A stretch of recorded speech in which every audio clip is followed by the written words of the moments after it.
Hello students of class 8। आज हम आपको हिंदी लैंग्वेज का चैप्टर 2 वर्ण विचार यानी फोनोलॉजी समझाने जा रहे हैं। वर्ण क्या होते हैं? हम अपने विचारों और मनोभावों को व्यक्त करने के लिए जिन ध्वनियों का प्रयोग करते हैं, इन उच्चारित ध्वनि संकेतों को लिपिबद्ध किया जाता है तो वे वर्ण का रूप धारण कर लेते हैं। वर्ण भाषा की वो सबसे छोटी इकाई है जिसके और टुकड़े नहीं किए जा सकते। किसी भी वर्ण को लिखने के लिए हम वर्ण विच्छेद करते हैं, उसके बाद उनके अक्षरों की रचना की जाती है। वर्णों के व्यवस्थित और क्रमबद्ध समूह को वर्णमाला कहते हैं। आपने पहले भी पढ़ा कि छोटा आ से लेकर औ तलक जो है स्वर कहलाते हैं। अंग और आह को आयोगवा कहते हैं। का से लेकर ज्ञा तक व्यंजन होते हैं। इसी प्रकार से वर्ण के दो भेद होते हैं, स्वर और व्यंजन।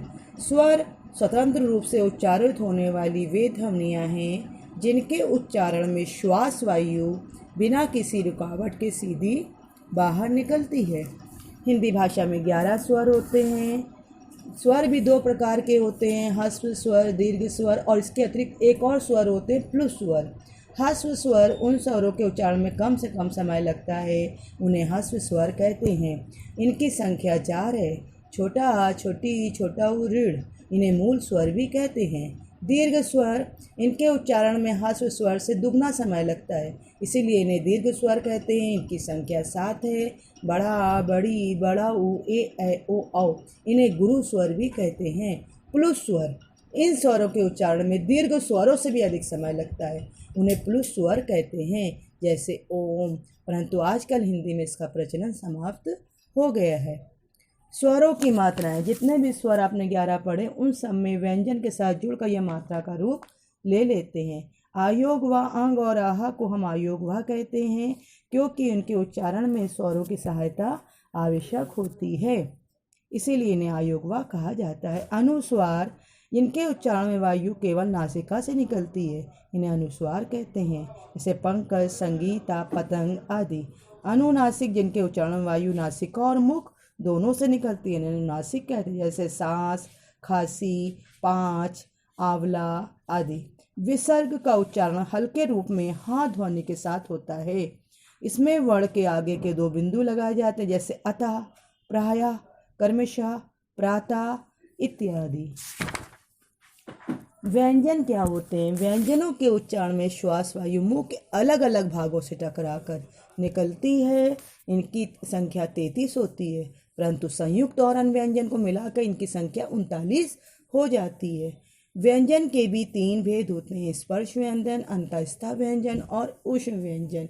स्पर्श व्यंजन का से लेकर माँ तक 25 ऊष्म स्पर्श व्यंजन होते हैं, का वर्ग, चा वर्ग, टा वर्ग, ता वर्ग और पा वर्ग।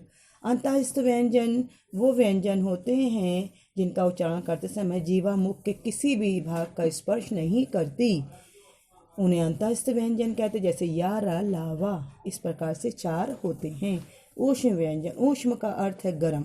जिन व्यंजनों के उच्चारण के समय वायु रगड़ खाकर निकलती है, उन्हें ऊष्म व्यंजन कहते हैं। इनकी भी संख्या 4 होती है। शा, पेट कटा शा, साहा। इनके उच्चारण के समय मुख से उष्मा अर्थात गर्मी उत्पन्न होती है, इसीलिए उन्हें ऊष्म व्यंजन कहा जाता है। संयुक्त व्यंजन, 2 या 2 से अधिक वर्णों के संयोग से बने व्यंजन को संयुक्त व्यंजन कहते हैं, जैसे छ, त्रंग, ज्ञ, श्रा। द्वितीय व्यंजन, एक जैसे 2 व्यंजनों का एक साथ जुड़ना ही द्वितीय व्यंजन कहलाता है, जैसे सज्जन, उद्देश्य, उज्ज्वल, प्रसन्न, हिस्सा आदि। व्यंजनों के उच्चारण के आधार पर उनको अलग अलग भागों में बांटा गया। किसी का उच्चारण कंठ से, तालु से, मूर्धा से, दंत से, ओष्ठ से, अलग अलग भागों से अलग अलग होता है, इन्हें इनका उच्चारण स्थान कहलाता है। जैसे का वर्ग का उच्चारण कंठ से होता है, चा वर्ग का उच्चारण तालु से होता है, टा वर्ग का उच्चारण मूर्धा से होता है, टा वर्ग का उच्चारण दंत से होता है, इसी तरह पा वर्ग का उच्चारण ओष्ठ से होता है, और इस प्रकार से उनको इसके उच्चारण स्थान कहा जाता है। इसके अलावा व्यंजनों को और 2 भागों में बांटा गया, अल्प प्राण और महाप्राण। अल्प प्राण व्यंजन वो व्यंजन होते हैं जिनके उच्चारण में फेफड़ों से आने वाली वायु की मात्रा कम रहती है, इन्हें अल्पप्राण कहते हैं। इनमें प्रत्येक वर्ण का पहला, तीसरा और पांचवा व्यंजन आता है। महाप्राण वो व्यंजन होते हैं जिनके फेफड़ों से निकलने वाली वायु की मात्रा अधिक होती है। इन्हें महाप्राण के जैसे प्रत्येक वर्ग का दूसरा व चौथा व्यंजन महाप्राण कहलाता है।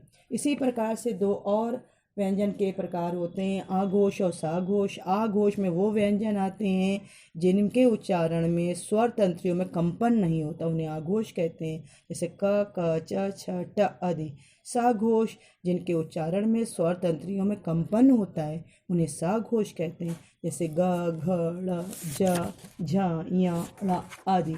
इस प्रकार से आप किसी भी शब्द को अलग अलग वर्णों में बांट सकते हैं। इस प्रकार से शब्द शब्दों से वाक्य और वाक्य से फिर हम पूरे अनुच्छेद की रचना कर सकते हैं। इस प्रकार अब आपको वर्णों का अच्छी प्रकार से ज्ञान हो गया होगा। धन्यवाद।